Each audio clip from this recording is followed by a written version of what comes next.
Good afternoon.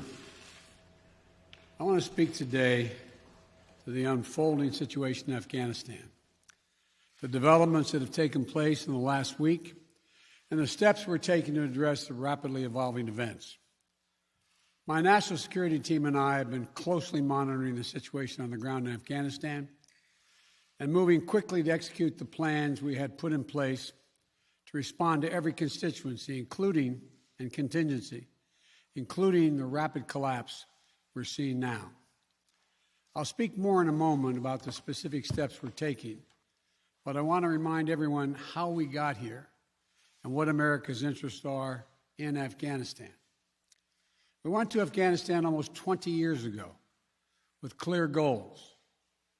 Get those who attacked us on September 11, 2001, and make sure Al-Qaeda could not use Afghanistan as a base from which to attack us again. We did that. We severely degraded Al-Qaeda in Afghanistan. We never gave up the hunt for Osama bin Laden, and we got him. That was a decade ago. Our mission in Afghanistan was never supposed to have been nation building. It was never supposed to be creating a unified, centralized democracy. Our only vital national interest in Afghanistan remains today what it has always been: preventing a terrorist attack on America's homeland. I've argued for many years that our mission should be narrowly focused on counterterrorism, not counterinsurgency or nation building. That's why I opposed the surge when it was proposed in 2009 when I was vice president. And that's why, as president, I'm adamant that we focus on the threats we face today in 2021, not yesterday's threats. Today, the terrorist threat has metastasized well beyond Afghanistan. Al-Shabaab in Somalia, Al-Qaeda in the Arabian Peninsula, al-Nusra in Syria, ISIS attempting to create a caliphate in Syria and Iraq, and establishing affiliates in multiple countries in Africa and Asia. These threats warrant our attention and our resources. We conduct effective counterterrorism missions against terrorist groups in multiple countries where we don't have permanent military presence. If necessary, we'll do the same in Afghanistan. We've developed counterterrorism over-the-horizon capability that will allow us to keep our eyes firmly fixed on the direct threats to the United States and the region, and act quickly and decisively if needed. When I came into office, I inherited a deal that President Trump negotiated with the Taliban. Under his agreement, U.S. forces would be out of Afghanistan by May 1, 2021, just a little over 3 months after I took office. U.S. forces had already drawn down during the Trump administration from roughly 15,500 American forces to 2,500 troops in country. And the Taliban was at its strongest militarily since 2001. The choice I had to make as your president was either to follow through on that agreement or be prepared to go back to fighting the Taliban in the middle of the spring fighting season. There would have been no ceasefire after May 1. There was no agreement protecting our forces after May 1. There was no status quo of stability without American casualties after May 1. There was only the cold reality of either following through on the agreement to withdraw our forces or escalating the conflict and sending thousands more American troops back into combat in Afghanistan, lurching into the third decade of conflict. I stand squarely behind my decision. After 20 years, I've learned the hard way that there was never a good time to withdraw U.S. forces. That's why we're still there. We were clear-eyed about the risks. We planned for every contingency, but I always promised the American people that I would be straight with you. The truth is, this did unfold more quickly than we had anticipated. So what's happened? Afghanistan political leaders gave up and fled the country. The Afghan military collapsed, sometime without trying to fight. If anything, the developments of the past week reinforced that ending U.S. military involvement in Afghanistan now was the right decision. American troops cannot and should not be fighting in a war and dying in a war that Afghan forces are not willing to fight for themselves. We spent over $1 trillion. We trained and equipped an Afghan military force with some 300,000 strong, incredibly well equipped, a force larger in size than the militaries of many of our NATO allies. We gave them every tool they could need. We paid their salaries, provided for the maintenance of their Air Force, something the Taliban doesn't have. Taliban does not have an Air Force. We provided close air support. We gave them every chance to determine their own future. What we could not provide them was the will to fight for that future. There's some very brave and capable Afghan special forces units and soldiers.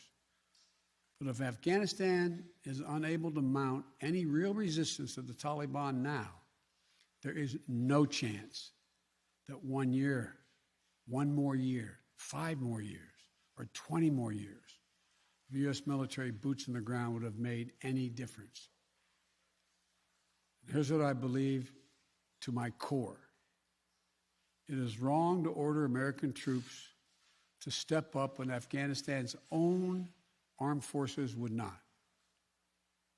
If the political leaders of Afghanistan were unable to come together for the good of their people, unable to negotiate for the future of their country when the chips were down, they would never have done so while U.S. troops remained in Afghanistan, bearing the brunt of the fighting for them.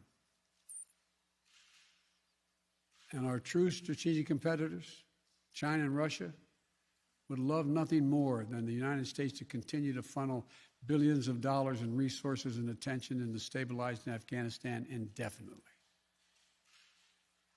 When I hosted President Ghani and Chairman Abdullah at the White House in June, and again when I spoke by phone to Ghani in July, we had very frank conversations. We talked about how Afghanistan should prepare to fight their civil wars after the U.S. military departed, to clean up the corruption in government so the government could function for the Afghan people. We talked extensively about the need for Afghan leaders to unite politically. They fail to do any of that. I also urged them to engage in diplomacy, to seek a political settlement with the Taliban. This advice was flatly refused. Mr. Ghani insisted that the Afghan forces would fight, but obviously he was wrong. So I'm left again to ask of those who argue that we should stay, how many more generations of America's daughters and sons would you have me send to fight Afghanistan's civil war when Afghan troops will not? How many more lives, American lives, is it worth? How many endless rows of headstones at Arlington National Cemetery? I'm clear on my answer. I will not repeat the mistakes we've made in the past. Mistake of staying and fighting indefinitely in a conflict that is not in the national interest of the United States, of doubling down on a civil war in a foreign country, of attempting to remake a country through the endless military deployments of U.S. forces. Those are the mistakes we cannot continue to repeat because we have significant vital interest in the world that we cannot afford to ignore. I also want to acknowledge how painful this is to so many of us. The scenes we're seeing in Afghanistan, they're gut-wrenching, particularly for our veterans, our diplomats, humanitarian workers, for anyone who has spent time on the ground working to support the Afghan people.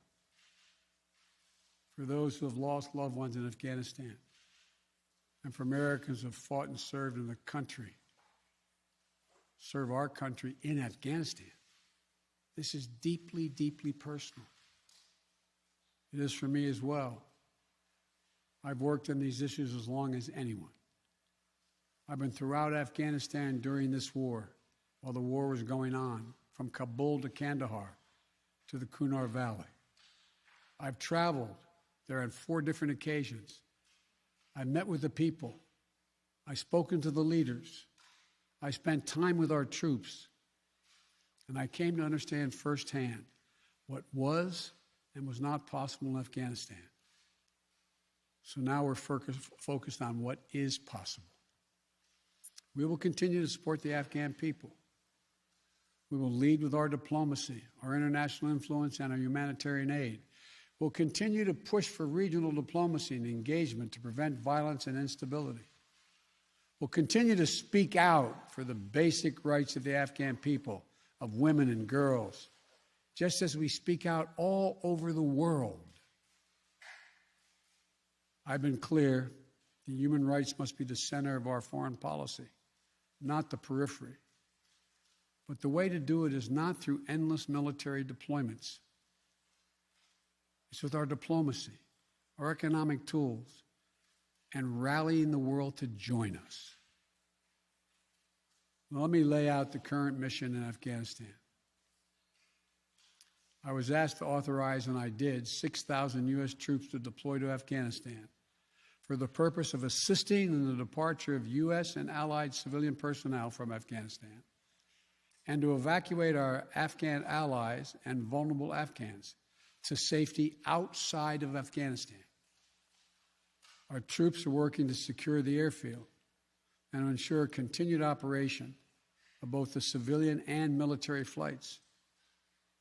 We're taking over air traffic control. We have safely shut down our embassy and transferred our diplomats. Our diplomatic presence is now consolidated at the airport as well. Over the coming days, we intend to transport out thousands of American citizens who have been living and working in Afghanistan. We'll also continue to support the safe departure of civilian personnel, the civilian personnel of our allies who are still serving in Afghanistan. Operation Allies Refugee, which I announced back in July, has already moved 2,000 Afghans who are eligible for special immigration visas and their families to the United States. In the coming days, the U.S. military will provide assistance to move more SIV-eligible Afghans and their families out of Afghanistan. We're also expanding refugee access to cover other vulnerable Afghans who worked for our embassy. U.S. non-governmental agencies, or U.S. non-governmental organizations, and Afghans who otherwise are at great risk, in U.S. news agencies. I know there are concerns about why we did not begin evacuating Afghans civilians sooner. Part of the answer is some of the Afghans did not want to leave earlier, still hopeful for their country. And part of it because the Afghan government and its supporters discouraged us from organizing a mass exodus to avoid triggering, as they said, a crisis of confidence. American troops are performing this mission as professionally and as effectively as they always do, but it is not without risks. As we carry out this departure, we have made it clear to the Taliban, if they attack our personnel or disrupt our operation, the U.S. presence will be swift and the response will be swift and forceful. We will defend our people with devastating force if necessary. Our current military mission will be short in time, limited in scope, and focused in its objectives. Get our people and our allies as safely as quickly as possible. And once we have completed this mission, we will conclude our military withdrawal. We will end America's longest war after 20 long years of bloodshed. The events we're seeing now are sadly proof that no amount of military force would ever deliver a stable, united, secure Afghanistan, as known in history as the graveyard of empires. What's happening now could just as easily happen 5 years ago or 15 years in the future. We have to be honest. Our mission in Afghanistan has taken many missteps, made many missteps over the past 2 decades. I'm now the 4th American president to preside over war in Afghanistan. 2 Democrats and 2 Republicans. I will not pass this responsibility on to a 5th president. I will not mislead the American people by claiming that just a little more time in Afghanistan will make all the difference. Nor will I shrink from my share of responsibility for where we are today and how we must move forward from here. I am President of the United States of America, and the buck stops with me. I'm deeply saddened by the facts we now face. But I do not regret my decision to end America's warfighting in Afghanistan and maintain a laser focus on our counterterrorism missions there and other parts of the world. Our mission to degrade the terrorist threat of Al-Qaeda in Afghanistan and kill Osama bin Laden was a success. Our decades-long effort to overcome centuries of history and permanently change and remake Afghanistan was not, and I wrote and believed it never could be. I cannot and will not ask our troops to fight on endlessly in another country's civil war, taking casualties, suffering life-shattering injuries, leaving families broken by grief and loss.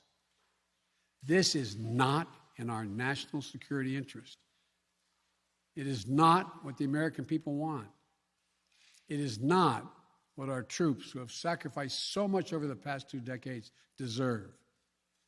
I made a commitment to the American people when I ran for president that I would bring America's military involvement in Afghanistan to an end. While it's been hard and messy, and yes, far from perfect, I've honored that commitment. More importantly, I made a commitment to the brave men and women who serve this nation that I wasn't going to ask them to continue to risk their lives in a military action that should have ended long ago. Our leaders did that in Vietnam when I got here as a young man. I will not do it in Afghanistan.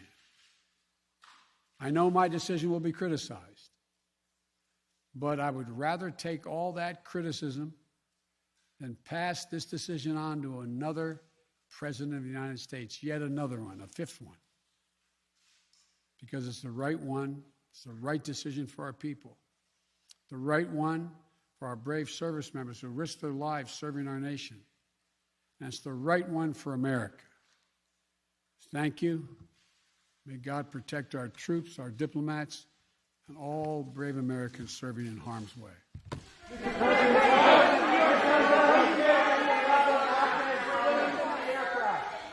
Mr. President, what do you make of the Afghans clinging to the aircraft?